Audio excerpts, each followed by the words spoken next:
এই শহরে আমি গ্রাম থেকে আসা এক ঝাঁক নীরবতা। সময় পেলেই সবাইকে বলি আমার জীবন কথা। মা বাসন মাজে বাবুদের বাড়ি, এই বেলা ওই বেলা। আমি আর বোন খালি পেটে খেলি, ভাত রাঁধা রাঁধা খেলা। আমাদের কোনো স্কুল টুল নেই, বইটই নেই কোনো।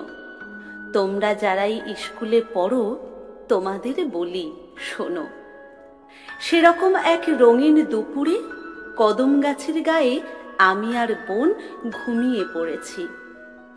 একজন পায়ে পায়ে এসে দাঁড়ালেন, গেরুয়া বসন, বিবেকানন্দ যেন। বললেন, এই দুপুরে তোমরা ঘুমিয়ে পড়েছ কেন? শহরে যাও না, ফিরিটিরি করো, এভাবে ঘুমোয় কেউ? চোখ মেলে দেখি কেউ নেই, শুধু গেরুয়া রোদের ঢেউ।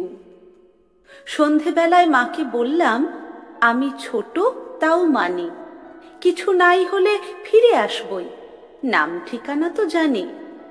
তোমার কষ্ট ভালো লাগে না তো? দেখি না চেষ্টা করে, বলে মাকে আমি প্রণাম করেই বেরিয়েছি খুব ভোরে।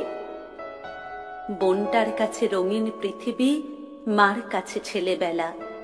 গচ্ছিত রেখে এ শহরে আমি এই বেলা ওই বেলা। গলিতে গলিতে ছোট জানালায় কখনো করিনি দেরি। এ শহরে আমি ছেলে মেয়েদের স্বপ্ন করছি ফেরি।